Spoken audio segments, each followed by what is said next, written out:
നേരത്തെ പഴയുടെ രുചിയിലെ സദ്യേനെ പറ്റി ഞാനൊരു വീഡിയോ ചെയ്തിട്ടുണ്ടായിരുന്നു. അപ്പോൾ ആളുകൾ ഒരുപാട് തെറ്റിദ്ധരിച്ചു തീരെ ടേസ്റ്റ് ഇല്ലാത്ത ഭക്ഷണമാണ് അവിടുത്തെ എന്നുള്ളത്. അങ്ങനെയല്ല കേട്ടോ.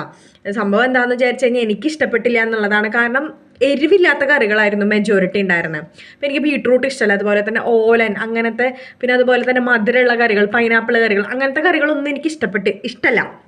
അപ്പോൾ അതായിരുന്നു മെജോറിറ്റി ഉണ്ടായിരുന്നത്. എനിക്കിഷ്ടം ഉണ്ടായിരുന്നത് സാമ്പാറും അതുപോലെ തന്നെ അവിയൽ കറിയും ആണ് എനിക്ക് ആകെ. പിന്നെ അച്ചാറുകൾ മാത്രമാണ് എനിക്ക് ഇഷ്ടമുണ്ടായിരുന്നുള്ളൂ. പിന്നെ അതുപോലെ തന്നെ കൈപ്പക്ക വറുത്തിട്ട് നാളികേരപ്പാലിലിട്ട് വെച്ച് എന്തോ കറിയൊക്കെ ഉണ്ടായിരുന്നു. അതൊന്നും എനിക്കിഷ്ടമല്ല. അതുകൊണ്ടാണ് എനിക്ക് ഇഷ്ടപ്പെട്ടില്ല എന്ന് പറഞ്ഞാൽ. എൻ്റെ അതേ ടേസ്റ്റുള്ള ആളുകൾ ഉണ്ടാവില്ല എന്ന് വെച്ചാൽ ഇങ്ങനത്തെ മധുരമുള്ള കറികളൊന്നും കൂട്ടി ഭക്ഷണം കഴിക്കാൻ താല്പര്യമില്ലാത്ത ആളുകൾ, അവർക്കുള്ളൊരു ഇതുപോലെയാണ് ഞാൻ ആ വീഡിയോ ചെയ്തത്. അതുപോലെ തന്നെ ഞാൻ ഈ കറികളൊന്നും കൂട്ടാതിരിക്കുന്ന കണ്ടിട്ട് ഒരു പയ്യൻ എൻ്റെ അടുത്ത് ഇങ്ങോട്ട് വന്നിട്ട് പായസം ഇരട്ടേ ചെയ്തെന്ന് വെച്ചിട്ട് 2 വട്ടം പായസം തന്നു, പപ്പടമൊക്കെ കൊണ്ടുവന്ന് തരുന്നുണ്ടായിരുന്നു. പിന്നെ അതുപോലെ തന്നെ ടേബിളിൽ തന്നെ ഈ കാച്ചിയ മോര്, അതുപോലെ തന്നെ ഈ രസം, പച്ചമോരൊക്കെ ഇങ്ങനെ നിറച്ച് ഭരണിയിൽ ഇങ്ങനെ നിറച്ച് വെക്കുന്നുണ്ടായിരുന്നു. അങ്ങനെ അത്ര ലാഗിങ് ഒന്നുമില്ല. അങ്ങനത്തെ കാര്യങ്ങളൊക്കെ ഉണ്ട്. നല്ല സദ്യ ആയിരിക്കാം, പക്ഷെ എനിക്കത് ഇഷ്ടപ്പെട്ടില്ല. എന്ന് വെച്ചാൽ പക്ഷെ മധുരം കൂട്ടി കഴിക്കുന്ന ആളുകൾക്ക് ഇഷ്ടപ്പെടും. പിന്നെ പൈസ കൂടുതലാണ്.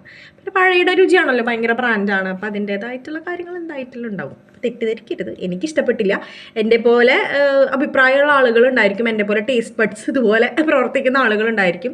അവർക്കുള്ള ഇൻഫോർമേഷനായിട്ട് അവരുടെ അടുത്ത് കയറുമ്പോൾ ശ്രദ്ധിക്കണം എന്നുള്ള രീതിയിലാണ്. ഇത് വീഡിയോ ഇട്ട സമയത്ത് അടിയിൽ ആളുകൾ കമൻറ്റ് ചെയ്തിട്ടുണ്ടായിരുന്നു ഇങ്ങനത്തെ കറികളാണ് മെജോറിറ്റി ടൈം ഉണ്ടാവുക എന്നുള്ളത്. അപ്പോൾ അത് ശ്രദ്ധിക്കാമല്ലോ, അതിന് വേണ്ടിയിട്ടാണ് കേട്ടോ. ബൈ.